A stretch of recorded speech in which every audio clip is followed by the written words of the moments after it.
When I was married, the best way to describe my marriage was a descent into darkness.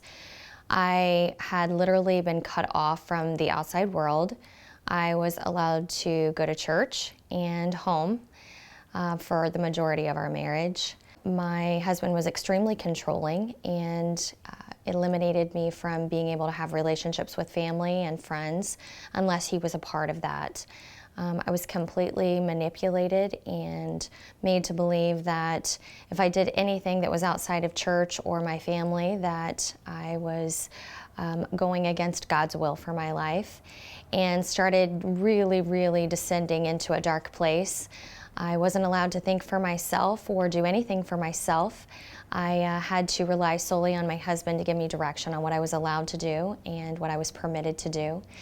And then all of the games started happening, but I didn't even realize that I was being tricked into this horrible life. It was just basically separation from anything and everything that I was comfortable with previously. I wasn't allowed to just make a phone call to my family. I had to ask for permission. I wasn't allowed to leave my house without permission. I wasn't allowed to open the windows or pull back the drapes and let the light in or let the breeze blow. I was very controlled, and I was made to believe that if I did anything against what my husband was saying, that I was in sin and that I would be, reprimanded and held accountable for that. And it just really took me into a dark place. Eventually, I found out that my son was being abused.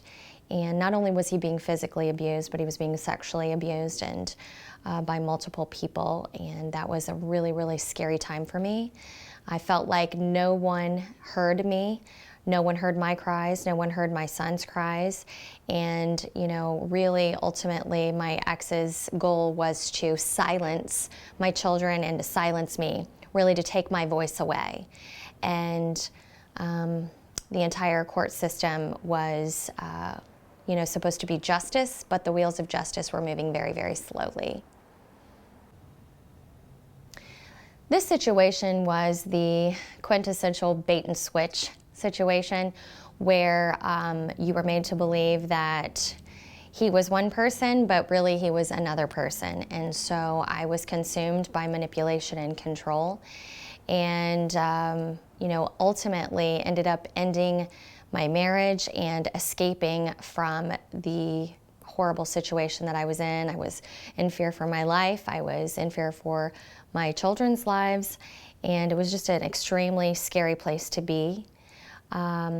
When he came back after nearly a decade of silence, I was absolutely terrified. And I had no idea what was going to happen, what my fate was for my children, what my personal fate was. I knew that our quality of life would be diminished if he returned and had any type of custody of my children. And I just constantly lived in fear. And I felt like darkness had consumed me because he was controlling us. He was controlling the court system. He was literally like the puppeteer, and the courts were literally like the puppets. And he just was, like the little marionette, right? Just playing his game.